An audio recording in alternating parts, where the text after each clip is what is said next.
على عباده الذين اصطفى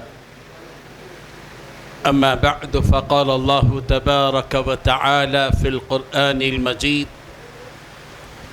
أعوذ بالله من الشيطان الرجيم بسم الله الرحمن الرحيم مثل الذين ينفقون أموالهم في سبيل الله كمثل حبة أنبتت 7 سنابل في كل سنبلة 100 حبة والله يضاعف لمن يشاء صدق الله العظيم۔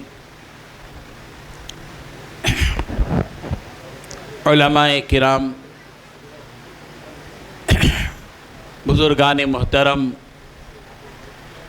پردہ نشین، خواتین، طالبات و معلمات، میرے لیے یہ بڑی خوشی کی بات ہے کہ جامعہ عائشہ صدیقہ للبنات کے سالانہ اجلاس میں، جبکہ یہ مسرت و شادمانی کا موقع ہے کہ اسندات کی تقسیم بھی ہو رہی ہے اور خلعت نوازی کا موقع بھی ہے، اللہ تعالیٰ اس مدرسے کے ذمہ داران کو جزائے خیر عطا فرمائے، جنہوں نے معصوم بچیوں کی تربیت کے لیے یہ ادارہ قائم کیا۔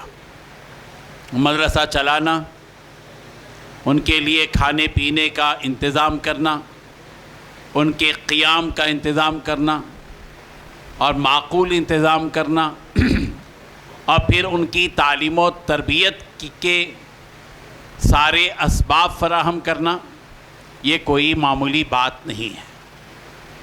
اس کو ہم اس چھوٹی سی حقیقت سے سمجھ سکتے ہیں کہ ایک فیملی کو پالنا، ان کے ضروریات پوری کرنا بعض مرتبہ ایک چیلنج بن جاتا ہے۔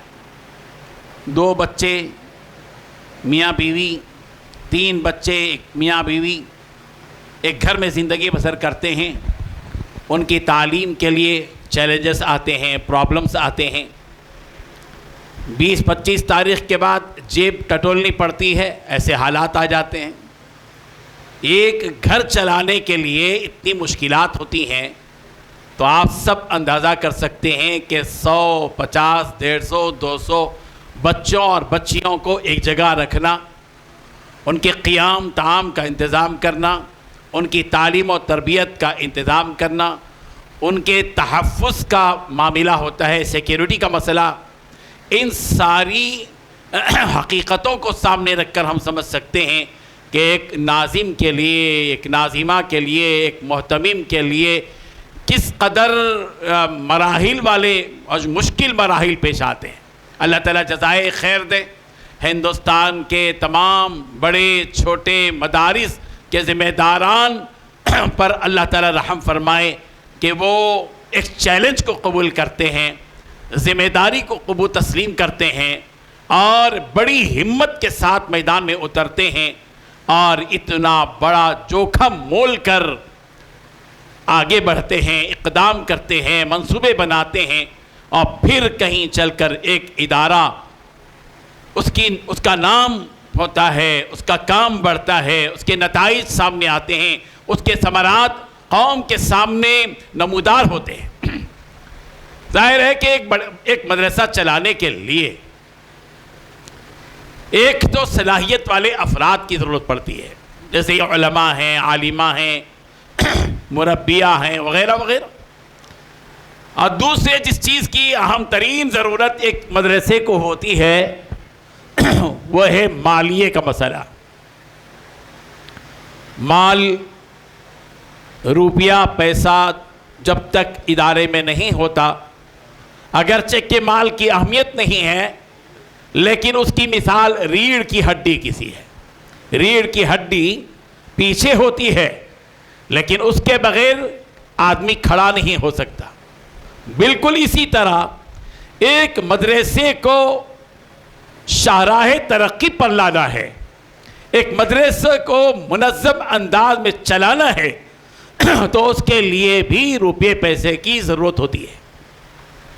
اور ایک مدرسہ ایک دین کا کام ہے، اللہ کے دین کو پھیلانا، اعلاء کلمت اللہ، اور ایک ایسی فوج اور ایسی ٹیم کو تیار کرنا جو آگے چل کر آنے والے نسلوں کے دین اور ان کے ایمان کی حفاظت کرے۔ تو ان مدرسوں کے سلسلے میں اللہ تبارک و تعالیٰ چاہتے تو ان مدرسوں کی جتنی ضرورت ہے پوری ضرورت آسمان سے ٹپکا دیتے کہ بھائی تم ہمارے دین کا کام کر رہے ہو، مدرسہ چلا رہے ہو، اور تم سے بڑھ کر کون حقدار ہو سکتا ہے ہماری مدد کا۔ اللہ تعالیٰ چاہتے تو آسمان ہی سے پہلی تاریخ کو مہینے بھر کا پورا خرچ اتار دیتے، لیکن اللہ کا نظام ایسا نہیں ہے، اس میں حکمتیں ہیں، مصلحتیں ہیں، ورنہ پورے لوگ مدرسہ شروع کر دیتے، اور پھر پڑھنے والا کون ہوتا؟ سارے کے سارے لوگ کہ بھی پہلی تاریخ کو اتنا بڑا خزانہ مل جاتا ہے تو میں بھی مدرسہ چلاؤں گا، پورے دکاندار دکانداری چھوڑ کر مدرسہ شروع کر دیتے۔ اللہ تبارک و تعالیٰ مصلحتیں جانتے ہیں، حکمتیں جانتے ہیں، اس لیے رب ذوالجلال نے مدرسوں کے چلانے کے سلسلے میں مالیہ فراہمی کا جو نظام رکھا ہے اس کی ذمہ داری قوم کے افراد پر رکھی ہے۔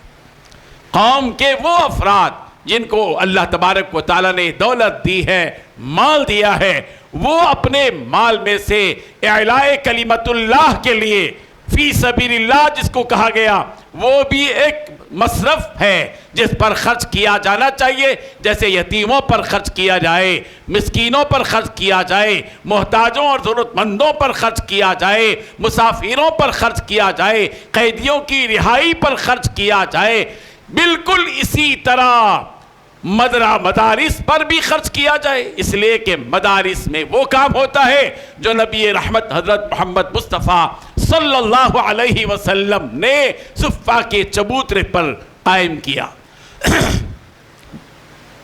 تاریخ کی سب سے پہلی یونیورسٹی، تاریخ کی سب سے پہلی جامعہ، تاریخ کا سب سے پہلا کالج، تاریخ کا سب سے پہلا اسکول اور مدرسہ وہ ہے جس کو صفہ کا چبوترا کہا جاتا ہے۔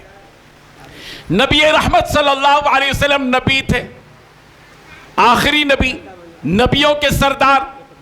آپ اگر چاہتے تو صفہ کے لیے اللہ تبارک و تعالیٰ سے مانگ کر ایک ایسی کوئی تدبیر اختیار کرتے جس سے روزانہ آسمان سے کوئی مائدہ نازل ہو جائے، کوئی توشہ آ جائے اور دسترخوان جو ہے بچھا دیا جائے۔ اللہ تبارک و تعالیٰ چاہتے تو ایسا کرتے، اور نبی اللہ تعالیٰ سے دعا کر دیتے کہ اے مولا مجھے کسی اور سے نہیں لینا ہے، صرف آپ ہی ڈائریکٹ میرے اوپر کچھ صفہ کے ان فقراء کے لیے، ان صحابہ کے لیے نازل کر دیجئے۔ تو اللہ تبارک و تعالیٰ کے لیے کام کیا مشکل تھا؟ وَمَا ذَلِكَ عَلَى اللَّهِ بِعَزِيزٍ، اللہ تبارک و تعالیٰ کے لیے کوئی کام مشکل نہیں ہے۔ لیکن اللہ تبارک و تعالیٰ نے اپنے نبی کو بتایا کہ یہ دنیا دار الاسباب ہے، ہم جو بھی دیتے ہیں اسباب کے پیرائے میں دیتے ہیں، اسباب کے دائرے میں رہ کر جو کچھ کی ملتا ہے وہ ملتا ہے۔ اسی لیے پیارے پیغمبر صلی اللہ علیہ وسلم کے پاس جو صحابہ کرام تعلیم حاصل کرتے تھے ان کے لیے کوئی آسمانی فوری ظاہری مدد نہیں ہوتی تھی، بلکہ انہی اسباب کی روشنی میں ان کو ملا کرتی تھی کہ صفہ کے چبوترے میں بیٹھ کر پڑھنے والے وہ صحابہ کرام جنہوں نے اپنی پوری زندگی وقف کر دی تھی، ان صحابہ کرام کے لیے کچھ صحابہ کھجور کی شاخیں لاتے اور کھجور جو لٹکا دیتے، اور صحابہ کرام تر کھجور یا خشک کھجور جو بھی میسر آتا وہ کھا لیتے، اور نبی کریم حضرت محمد مصطفیٰ صلی اللہ علیہ وسلم سے تعلیم حاصل کیا کرتے تھے۔ یہی نظام چلا پیارے پیغمبر صلی اللہ علیہ وسلم سے، اور آج ہندوستان کی اس دھرتی پر ہزاروں مدارس ہیں، مکاتب ہیں، اور نساء کے بھی ہیں، ذکور کے بھی ہیں، مردوں کے مدارس بھی ہیں، طلباء کے طالبات کے بھی ہیں، ہزاروں کی تعداد میں ہیں اور لاکھوں طلباء پڑھ رہے ہیں۔ ان تمام مدارس کا نظام بھی اسی انداز سے چل رہا ہے کہ اس میں لوگ چندہ دیتے ہیں، اپنا مال خرچ کرتے ہیں۔ اسی لیے چاہیے قرآن مجید میں بار بار ایمان والوں سے خطاب کرتے ہوئے بھی کہا گیا کہ دیکھو یا ایھا الذین آمنوا، اے ایمان والو، اے ایمان والوں کہتے ہی ہمارے کان کھڑے ہو جانا چاہیے. جیسے باپ اپنے بیٹے کو اے بیٹے کہہ کر پکارے تو جیسے بیٹا چوکنا ہو جاتا ہے، ہم سب کو بھی اس ایک لفظ کے نکلتے ہی سنتے ہی یا ایھا الذین آمنو، اے ایمان والو، تو سب کے کان کھڑے ہو جانے چاہیے. اور رب ذوالجلال سے ہم سب کو اپنے دل کی گہرائی سے کہنا چاہیے، اے میرے پروردگار، ایمان کا نام لے کر آپ نے ہم کو پکارا ہے، ایمان کی بنیاد پر آپ نے ہم کو پکارا ہے. اے ہمارے پروردگار، آپ ہم سے کیا کہنا چاہتے ہیں؟ یا ایھا الذین آمنو، اے ایمان والو. تو ہم سب کو چاہیے کہ ہم اپنے کانوں کو کھلا رکھیں اور کہیں کہ پروردگار آپ ہم سے کیا کہنا چاہتے ہیں. اللہ تعالیٰ کیا کہہ رہے ہیں؟ غور سے سنیں، غور سے سنیں اس بات کو. قرآن کی بات ہے، یہ اللہ کا کلام ہے، رب ذوالجلال کا حکم ہے. یہ پروردگار کہہ رہے ہیں انفقوا مما رزقناکم، خرچ کرو اس میں سے جو ہم نے تم کو دیا ہے. انسان کے مالدار کے غرور کو توڑ دیا گیا. یہاں مالدار سمجھتا ہے کہ یہ میرا مال ہے اور میں خرچ کر رہا ہوں. اے مالدار، تیری مالداری کا غرور، تیری مالداری کا تکبر تیرے دماغ سے نکال، دل سے نکال، اور یہ سمجھ لے کہ انفقوا مما رزقناہم کا مطلب یہ ہے ہم وہ خرچ کر رہے ہیں جو اللہ نے ہم کو دیا ہے. یہ ہمارا نہیں ہے، یہ رب ذوالجلال کا دیا ہوا مال ہے. یہ پروردگار نے امانت کے طور پر تم کو دیا ہے اور تم کو اختیار دیا ہے کہ تم اپنے لیے بھی خرچ کرو اور جو تمہاری ضرورت سے زیادہ ہو وہ اللہ کی راہ میں خرچ کرو. مما رزقناکم، مگر تمہارا غرور نکالو تمہارے دل سے. کسی مدرسے کا تعاون کر رہے ہو تو یہ مولوی کے سامنے مت جھاڑو اپنی حماقت اور اپنی مالداری مت دکھاؤ، غرور مت کرو اس سفیر کے سامنے، اس عالم یا محتمم یا ذمہ دار کے سامنے کہ یہ میرا مال ہے. تیرا مال ہے ہی نہیں، تیرے رب کا دیا ہوا مال ہے. اور آج تو تمہاری رشتہ داریاں ہیں، آج تمہاری دوستیاں ہیں، آج تمہاری ایک دوسرے سے سفارش ہے، لیکن اس دن کے آنے سے پہلے خرچ کرو. انفقوا مما رزقناکم من قبل ان یأتی یوم لا بیع فیہ ولا خلۃ ولا شفاعہ.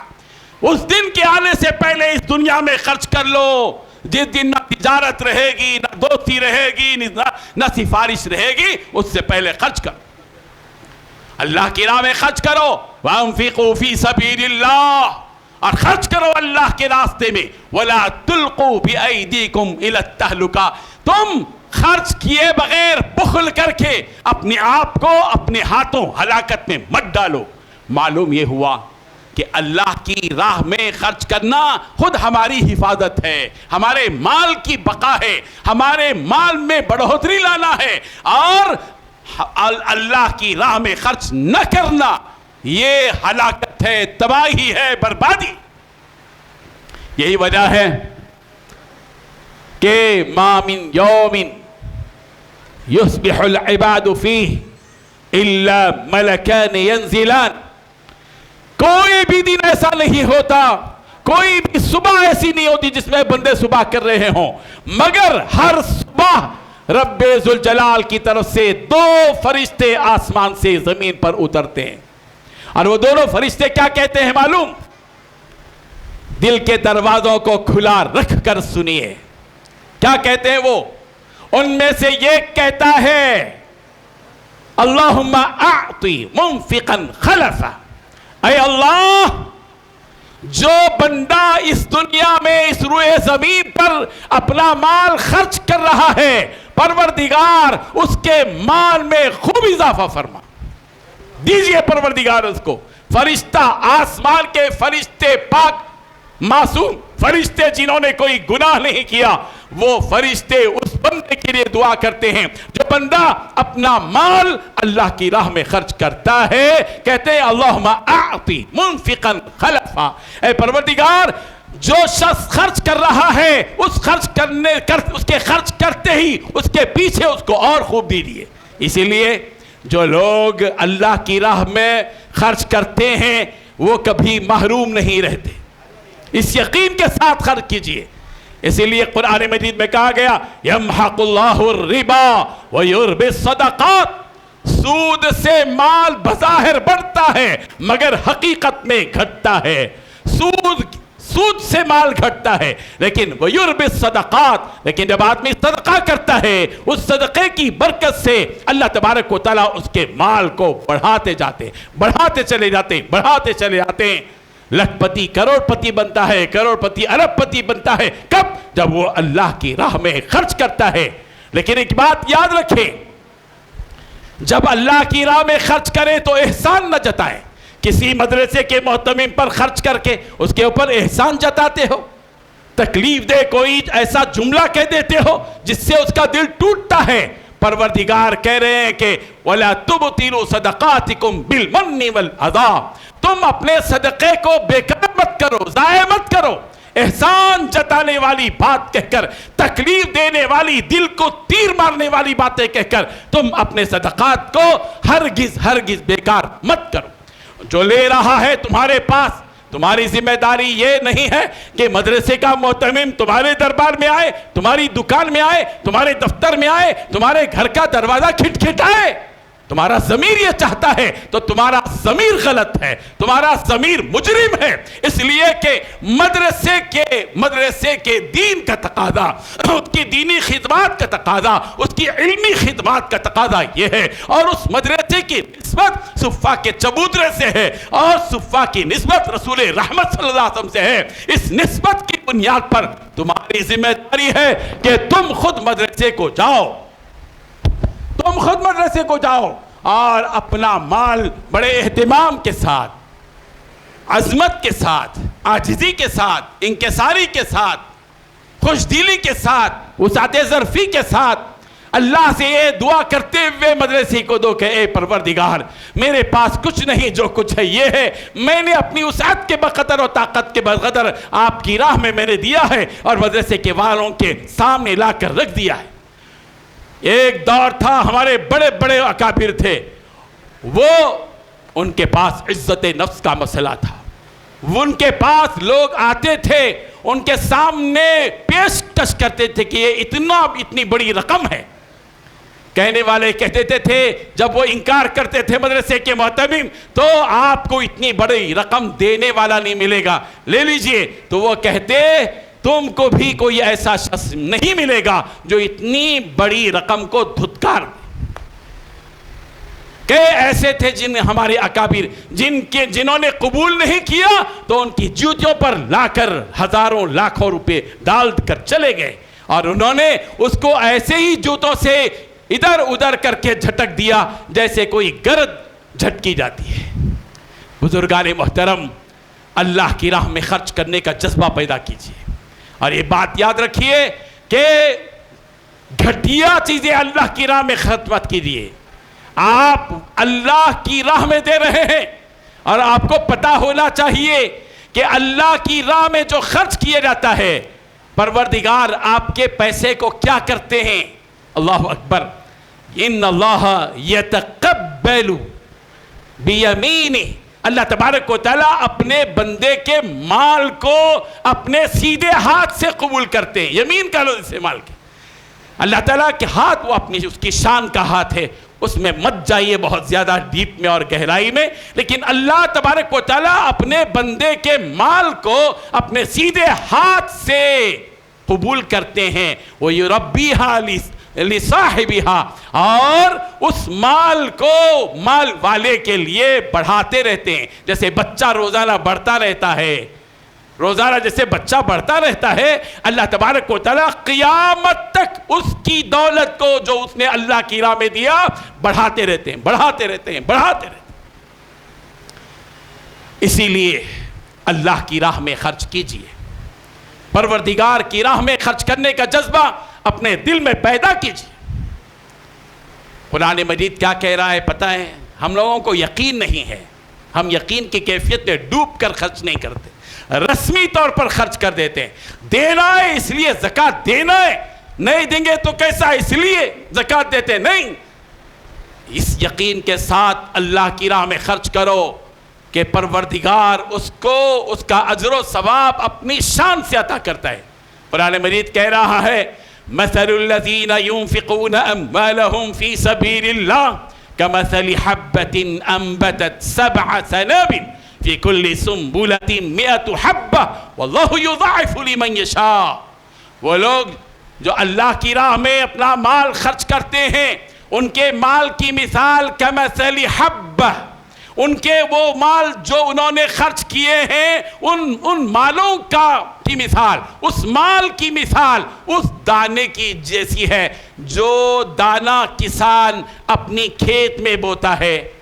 ایک دانہ بویا، اس ایک دانے سے بالیاں نکلیں، 7 بالیاں نکلیں اور ہر بالی میں 100 دانے نکلے۔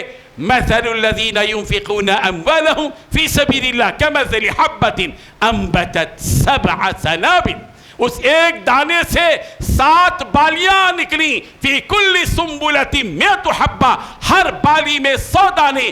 اللہ تبارک و تعالیٰ ایک کسان کو ایک دانے کے بدلے 700 دانے عطا کرتا ہے، وہی پروردگار 1 روپیہ اللہ کی راہ میں خرچ کرنے والے کو 700 گنا زیادہ دیتے، 700 گنا زیادہ دیتے۔ اتنا ہی نہیں، پروردگار کی شان یہ ہے واللہ یضاعف لمن یشاء، اللہ تبارک و تعالیٰ جس کو چاہتا ہے اس سے بڑھ کر دیتا ہے۔ ایک بھٹے کو لیجیے آپ، بھٹا کتنے مرتبہ کھائے آپ؟ ایک بھٹا ہے، ایک بھٹے کو ڈالا گیا، اس میں نکلے کئی بھٹے، ایک بھٹے کے اندر کتنے دانے ہیں کبھی گنا ہے؟ گن نہیں سکتے، گنتے گئے تو مزہ ختم ہو جاتا۔ ہاں مزہ بھول جاتا ہے آدمی جب گننا چاہے گا۔ جو پروردگار ایک دانے سے کئی بھٹے اور ہر بھٹے میں سینکڑوں دانے عطا کرتا ہے، وہی پروردگار اپنے بندوں کو جو اللہ کی راہ میں خرچ کرتے ہیں ان لوگوں کو اس سے بڑھ کر دیتا ہے۔ بزرگان محترم، ان حقیقتوں کو سمجھنے کی کوشش کیجئے۔ لن تنالوا البر حتى تنفقوا مما تحبون، تم اس وقت تک بھلائی اور نیکی کو پا نہیں سکتے جب تک کہ تم وہ خرچ نہ کرو جو تمہارے دل میں محبوب ہے، پسندیدہ ہے۔ آج غور کیجئے، ہم مدارس کو کیا دیتے ہیں، ہم مساجد کو کیا دیتے ہیں؟ مسجد میں نماز پڑھ رہے ہوتے ہیں اور ہمارے سامنے ڈبے پھیلائے جاتے ہیں، ہم لوگ سب سے کمزور، سب سے چھوٹی نوٹ جو ہوتی ہے وہ اس ڈبے میں ڈالتے ہیں، چلر کی آواز آتی ہے، آخری 10 روپے کی نوٹ یاد آتی ہے، 1 روپے کی نوٹ دیں گے، 10 روپے کی نوٹ دیں گے، 20 روپے کی نوٹ دیں گے، اپنی بڑی نوٹ اپنے لیے اور گھٹیا نوٹ اللہ کے لیے۔ کہاں ترقی ہوگی، کہاں جو ہے مال میں بڑھوتری ہوگی؟ ان حقیقتوں کو سمجھا۔ ایک مسجد میں ایک صاحب جو ہے بیٹھے ہوئے تھے، پچھلی سب سے ایک صاحب، اس زمانے میں 2000 کی نوٹ چلتی تھی، 2000 کی نوٹ ان کے سامنے دیے۔